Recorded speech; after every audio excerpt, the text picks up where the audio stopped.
Hello students, today we are going to continue chapter 3 that is motion in a straight line. इसमें हम लोग आज देखेंगे elementary concepts of differentiation के बारे में।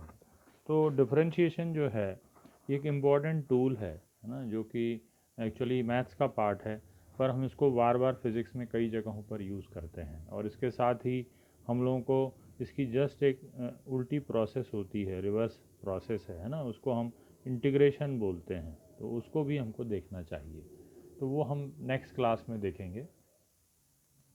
डिफरेंशिएशन स्टार्ट करने के पहले हमें एक टर्म समझना चाहिए, दैट इज़ फंक्शन।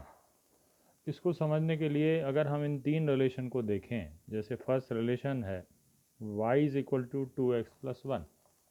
इसमें हम x की कुछ वैल्यूज़ रखेंगे तो हर बार हमको y की अलग अलग वैल्यूज़ मिलती हैं। तो इसमें जनरली x को इंडिपेंडेंट वेरिएबल बोला जाता है और y को डिपेंडेंट वेरिएबल बोला जाता है।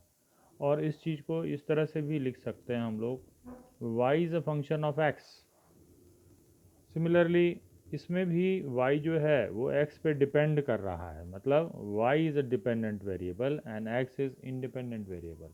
फिर से इसमें y जो है वो x की वैल्यू पे डिपेंड कर रहा है और ये उसका फंक्शन है। इसको ऐसा मैथमेटिकली कहा जाता है, y is equal to fx।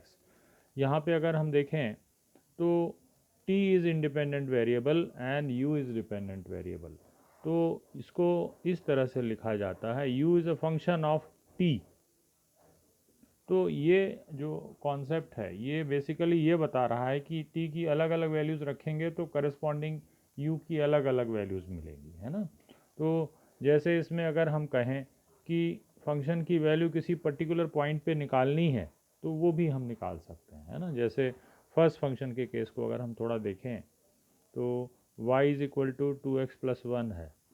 तो अगर हम इसमें x की कोई एक सर्टन वैल्यू ले लें, मान लीजिए हमने 0 लिया, तो y की हमको करस्पॉन्डिंग अलग अलग वैल्यूज़ मिलती है। हम इसमें x की वैल्यू 0 रख देते हैं तो 2 इंटू 0 प्लस 1 दैट इज़ 1, तो हमको करस्पॉन्डिंग y की वैल्यू 1 मिल जाती है। इसी तरह से अलग अलग वैल्यूज़ ऑफ x के लिए अलग अलग वैल्यूज़ ऑफ y मिलती जाती हैं, है ना। जैसे x की वैल्यू 1 रख दिया तो फिर 2 इंटू 1 दैट इज़ 2 प्लस 1, तो y की वैल्यू 3 मिल जाती है।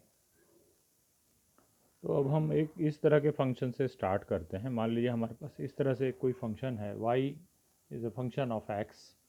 उसमें dy बाई डी एक्स, इसको इस तरह से पढ़ा जाएगा, dy बाई डी एक्स, इसी को डिफरेंशियल कोफिशिएंट बोलते हैं, equal to differential coefficient of y with respect to x। मतलब y का डिफरेंशियल कोफिशिएंट x के रिस्पेक्ट में निकाला गया है, equal to rate of change of y with respect to x। तो जब कभी हमको rate of change of y with respect to x निकालना होगा तो भी हम उसको dy बाई डी एक्स कर देंगे, ठीक है। तो ये वैल्यू निकालने के लिए भी डिफरेंशिएट कोफिशिएंट यूज़ करते हैं, या फिर इसको इस तरह से भी एक्सप्रेस करते हैं, change in y upon change in x। x का चेंज बहुत कम होना चाहिए, है ना। या फिर इसको लिमिट के लैंग्वेज में इस तरह से एक्सप्रेस करते हैं, limit x tends to 0 delta y upon delta x। फिर डिफरेंशियल कोफिशिएंट को एक्सप्रेस करने का एक और आइडिया है ना, इसको y डैश भी कह देते हैं या फिर f डैश भी कह देते हैं। तो ये चीज़ हम लोगों को अच्छे से याद होनी चाहिए। इसी को हम लोग फिज़िक्स में कई जगहों पे बार बार यूज़ करेंगे, है ना। We continue with basic formula of differentiation. तो बेसिक फार्मूले कौन कौन से हैं डिफरेंशिएशन के, अब हम लोग उनको डिस्कस करेंगे। तो सबसे पहले हम लोग डिफरेंशिएशन का एक फार्मूला देख लेते हैं, वो है D by D x of x raise to the power N. मतलब differential coefficient of x raise to the power N, इसका फार्मूला है N into x raise to the power N minus 1। N कोई भी एक number हो सकता है ना।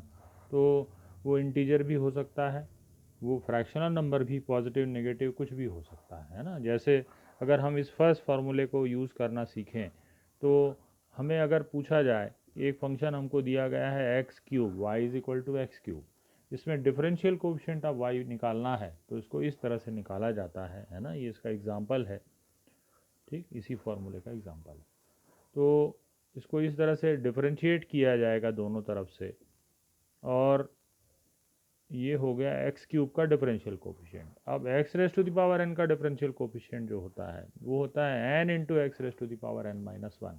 मतलब हमको पुरानी पावर इधर लिख लेना है और उस पावर में से एक कम कर देना है ना। तो इसको हम लोग इस तरह से लिख देंगे 3 into x raise to the power 3 minus one, और ये हो जाता है 3x²। तो differential coefficient of x cube is 3x², है ना। एक एग्जांपल हमने ये देख लिया। इसमें और एक एग्जांपल हम देख लेते हैं, दूसरा एग्जांपल, है ना। तो this is example number 1। Now we continue with the second example.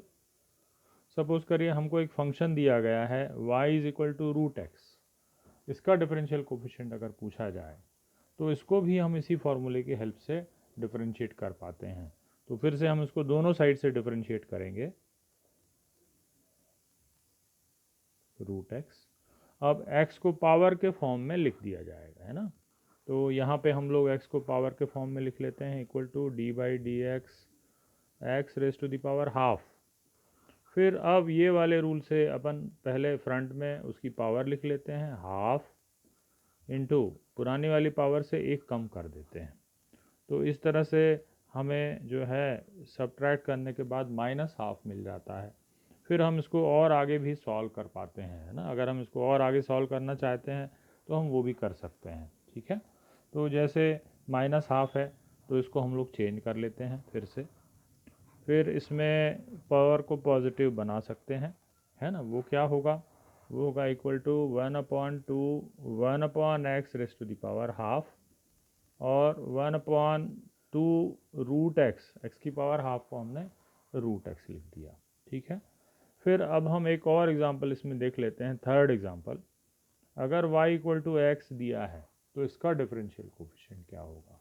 तो दोनों तरफ डिफरेंशिएट कर देते हैं, dy by D x is equal to d by D x of x. फिर से इसमें पावर वाला रूल लगाएंगे। यहाँ पे जब पावर नहीं है तो वो पावर 1 ली जाती है, और 1x raise to the power 1 minus 1, that is 1x raise to the power 0। तो x raise to the power 0 is 1, तो ये हुआ 1। तो इस तरह से हमने 3 एग्जाम्पल देख लिए, है ना, इस फार्मूले के। तो कितने भी इस तरह के क्वेश्चन लगाए जा सकते हैं irrespective of the power. Power can be negative, positive, fractional, कुछ भी होगी इसमें, इसको हम लगा सकते हैं, ठीक है।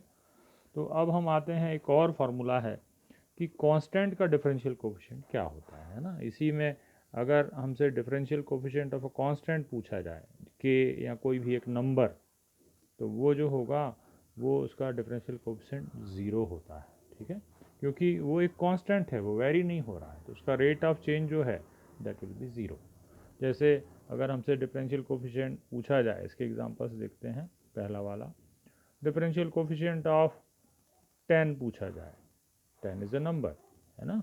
तो d y by D x is equal to d by D x of 10 is equal to कितना होगा, 0। इसका और एक एग्जांपल देख सकते हैं हम लोग, y is equal to 10 raise to the power 99। इसको डिफरेंशिएट करना है, ठीक है। फिर से हम डिफरेंशिएट करते हैं, d y by D x is equal to d by D x of 10 raise to the power 99। अब यहाँ पे इसको डिफरेंशिएट करने के लिए इस पूरे नंबर को एक कांस्टेंट ट्रीट किया जाएगा, है ना। इसमें जो है हमको फर्स्ट रूल कभी भी नहीं लगाना है कि अपन ऐसा सोचें कि यहाँ पे पावर n है तो हम n वाला रूल लगाएंगे, क्योंकि यहाँ पे ये कांस्टेंट है और ये भी कांस्टेंट है, दोनों कांस्टेंट है। तो कांस्टेंट की पावर जब कांस्टेंट लगाएंगे again it will be treated as a constant. तो कांस्टेंट का डिफरेंशियल कोफिशिएंट जो है वो इस फॉर्मूले से हम लोग निकाल सकते हैं, और ये कितना आएगा, 0। तो इस तरह से हमने दूसरा वाला भी करके देख लिया। अब हम एक दो और फार्मूले देख लेते हैं। जैसे अगर हमको differential coefficient of E raise to the power X पूछा जाए तो ये E raise to the power X ही होता है ना। और अगर इसी तरह से हमको लॉग एक्स का डिफरेंशियल कोफिशिएंट पूछा जाए तो इसका जो फार्मूला है D by D x of log X, है ना, ये लॉग जो है ई के बेस वाला है, तो इसकी वैल्यू होती है 1/x। इस तरह से हमारे पास टोटल 21 फार्मूले हैं, है ना, 21 फार्मूले हैं। वो पूरे के पूरे हम लोगों को लर्न कर लेने चाहिए, है ना। तो I will be providing you the list of the फार्मूले that you have to learn, ठीक है। अब हम इसका एप्लीकेशन करना सीखेंगे, ठीक है, कि कैसे अगर दो तीन फंक्शन कंबाइंड हैं तो उनको कैसे सॉल्व किया जाता है। तो सबसे पहले अगर दो फंक्शन इस तरह से एडिशन या सब्ट्रैक्शन में हैं, है ना, तो उनको क्या करेंगे, अब हमको ये देखना है। जैसे अगर हमको एक फंक्शन दिया गया y is equal to x square plus sine x, ठीक। अब यहाँ दो अलग अलग फंक्शन हैं, दोनों को ऐड किया गया है, ठीक है। तो ये एग्जांपल में जो है इसको कैसे डिफरेंशिएट करेंगे, तो इसको डिफरेंशिएट करने के लिए हमारे पास इन दोनों के डिफरेंशियल कोएफिशिएंट की वैल्यू अलग अलग पता होनी चाहिए, ठीक है। तो इसके लिए हम जो रूल यूज़ करेंगे वो होगा differential coefficient of x raise to the power n is equal to n into x raise to the power n minus one. दूसरा साइन एक्स का डिफरेंशियल कोफिशिएंट, ये हम टेबल रेफर करके उसको देख सकते हैं, है ना अभी। तो d by D x of sine x will be equal to cos x. तो इस तरह से इसका डिफरेंशियल कोफिशिएंट हुआ कॉस एक्स, और एक्स की पावर एन वाले फार्मूले से इसको हम डिफरेंशिएट करते हैं। तो यहाँ पे जब दो फंक्शन का अलग अलग डिफरेंशियल कोफिशिएंट है तो उसका डिफरेंशियल कोफिशिएंट निकालने पे हमको सीधे सीधे दोनों फंक्शन के साथ अलग अलग इसको लगा दिया जाता है, ठीक है, x प्लस साइन एक्स ऐसा लिखा हमने। अब ये डिफरेंशियल कोफिशिएंट जो ऑपरेटर है ये दोनों के साथ अलग अलग डिस्ट्रीब्यूट हो जाता है ना एडिशन में। तो ये यहाँ पे हम इसको इस तरह से लिख लेते हैं। अब एक्स स्क्वायर का डिफरेंशियल कोफिशिएंट, एक्स स्क्वायर का डिफरेंशियल कोफिशिएंट इस फॉर्मूले से निकाला जाएगा और वो होगा 2x raise to the power 2 minus one. Sine x का फॉर्मूला हम याद कर सकते हैं, that will be equal to cos x, और ये बना 2x प्लस कॉस एक्स। तो हमने अभी एक ऐसा फंक्शन देखा जिसमें दो अलग अलग मिक्स टर्म्स हैं, है ना, उनको दोनों को अलग अलग डिफरेंशिएट करके ऐड कर दिया और ये dy बाई डी एक्स इस तरह से पूरा का पूरा निकल आया, है ना। तो इसको हम जनरलाइज कर सकते हैं इस रूल को। वो जनरलाइजेशन ये होता है कि अगर कितने भी फंक्शंस हैं, अगर मान लीजिए हमारे पास एक बड़ा फंक्शन y है जिसमें बहुत सारे फंक्शन हैं, plus minus and so on, कितने भी फंक्शन है ना, तो उसको जब डिफरेंशिएट करना होता है तो ये जनरलाइजेशन है, इसको अपन ऐसा लिख सकते हैं। तब उसका डिफरेंशियल कैसे करते हैं, इसका डिफरेंशियल करने का तरीका होता है कि हम सभी फंक्शंस को एज इट इज़ डिफरेंशिएट कर लेते हैं और जो भी ओरिजिनल साइंस हैं वही हम वैसे के वैसे ही लिख लेते हैं। अगर प्लस होगा तो प्लस लिखेंगे, अगर माइनस होगा तो माइनस लिखेंगे, ठीक है। तो सभी फंक्शंस को अलग अलग हम डिफरेंशिएट कर लेते हैं इसी तरह से, या फिर इसको हम एक और नोटेशन में इस तरह से भी लिखते हैं, जैसे मैंने बताया कि डैश लिख लेते हैं हम लोग, उसका मतलब यही हुआ उसका डिफरेंशियल कोफिशिएंट है वो, है ना। तो ओरिजिनल साइंस को यूज़ करते हुए हम इसको इस तरह से लिख पाते हैं, ठीक है। तो ये हुआ जो हमने देखा कि एडिशन और सब्ट्रैक्शन अगर होगा तो हम क्या करते हैं, ठीक है। Now we come to one more rule of differentiation, कि अगर कांस्टेंट से किसी फंक्शन को मल्टीप्लाई किया जाए तब क्या होता है ना। तो rule number 2 you can just refer it to like this. Rule 2, rule 1 था एडिशन वाला, रूल 2 में हम देख रहे हैं कि अगर कोई फंक्शन इस तरह से है k इंटू एफ एक्स है, k का मल्टीप्लिकेशन है, तब कैसे डिफरेंशिएट करते हैं। उस केस में हम इसको इस तरह से सीधे सीधे डिफरेंशिएट कर लेते हैं, है ना। अब ये जो k है ये k सीधे बाहर आ जाता है, जैसे अपन कॉमन ले लेते हैं उस तरह से इसको याद कर सकते हैं हम लोग। तो अब हम इसको ऐसा लिखेंगे k into D by D x of F x, के बाहर आ गया, और फिर इसको हम डिफरेंशिएट करके जो भी उसका तरीका है, डिफरेंशिएट का फॉर्मूला है वो लगा के इसको कर सकते हैं। अगर मान लो हमने इसको एफ डैश लिख दिया तो ये इसका डिफरेंशिएशन हुआ, इसका डिफरेंशियल हुआ k into f dash. Now we see one example of this differentiation, है ना। जैसे मान लो हमको दिया गया कि एक एग्जांपल है y equal to 3x square, इसका डिफरेंशियल कोएफिशिएंट अपन को निकालना है। बोला जाएगा डिफरेंशिएट दिस फंक्शन, तब हम इसको कैसे डिफरेंशिएट करेंगे, है ना। तो ये अपन लिख लेते हैं डिफरेंशिएट, ऐसा बोला जाएगा डिफरेंशिएट, यहाँ बोला जाएगा find the differential coefficient, find the differential coefficient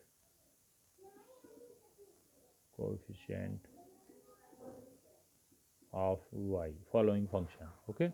अब हम इसको डिफ्रेंशिएट करते हैं, D by D x into 3x²।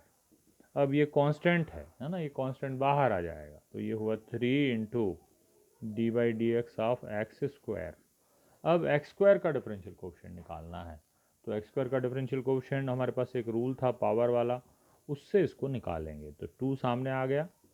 अब ये हुआ x रेज़ टू 2 माइनस 1, तो पुरानी पावर से हमने एक कम कर दिया है ना, तो इस तरह से हुआ 3 इंटू 2 इंटू एक्स, ये हो गया x, तो इसका डिफरेंशियल कोएफिशिएंट आ गया 6x, है ना। तो हमने ये जो है इस तरह का एक एग्जांपल देख लिया। अब हम 2 रूल देख चुके हैं, है ना, तो उन दोनों को कंबाइन करके भी एक हम क्वेश्चन देख सकते हैं, जो कि हमको दोनों कॉन्सेप्ट को मिला के समझने में हेल्प करेगा, है ना। जैसे एक और एग्जांपल हम लोग देख रहे हैं, वो डिफरेंशिएट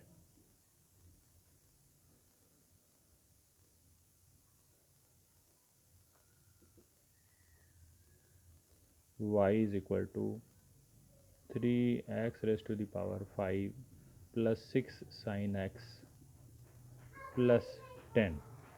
अब इसको हमको डिफरेंशिएट करना है ना, इसमें सब चीज़ें मिक्स हैं। अब हम देखें तो एक फंक्शन के साथ एक कांस्टेंट लगा हुआ है, और एक फंक्शन के साथ एक और कांस्टेंट, और दूसरा एक फंक्शन कांस्टेंट फंक्शन है। इस तरह से 3 फंक्शन का एडिशन या सब्ट्रैक्शन है ना।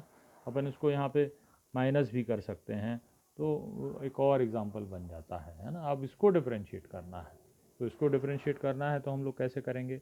सबसे पहले हम लेफ़्ट में डी बाई डी एक्स लगा देते हैं, तो वही चीज़ अपन को राइट में भी करना है, ठीक है। 3x raise to the power 5 6 sine x minus 10। अब ये डी बाई डी एक्स का जो ऑपरेटर है, ये सब के साथ अलग अलग कंबाइन हो जाएगा, इसके साथ भी आ जाएगा और ये इसके साथ भी आ जाएगा। तो हमने लिखा d by D x of 3x raise to the power 5 d by D x of 6 sine x minus d by D x of 10, ये हमने लिख दिया। अब यहाँ पे ये फंक्शन है, इसके बाहर 3 एक नंबर है, तो ये नंबर बाहर आएगा, और ये जो डी बाई डी एक्स का ऑपरेटर है, ये x raise to the power 5 के साथ कंबाइन होगा। सिमिलरली 6 नंबर बाहर आएगा, और डी बाई डी एक्स का ऑपरेटर अब साइन x के साथ लगेगा, है ना। Minus this is a constant, 10 is a constant, constant का डिफरेंशियल कोएफिशिएंट 0। अब x raise to the power 5 का डिफरेंशियल, है ना, तो x raise to the power 5 का डिफरेंशियल होता है 5 into x raise to the power 5 minus 1 6 sine x का डिफरेंशियल, है ना, टेबल से अपन अभी रेफर कर सकते हैं, तो दैट इज साइन x का डिफरेंशियल इज कॉस x, ये 0 चला गया। अब हमको मिला 3 into 5 that is 15 x raise to the power 4 plus 6 cos x। तो इस तरह से हमने ये देख लिया कि अगर कई फंक्शन मिक्स्ड फंक्शन इस तरह से मिल रहे हैं प्लस माइनस, तो वही साइन यूज़ करते हुए हम आगे बढ़ते जाते हैं, कॉन्स्टेंट्स बाहर होते हैं और वो डिफरेंट डिफरेंट रूल्स लगाते हैं, है ना।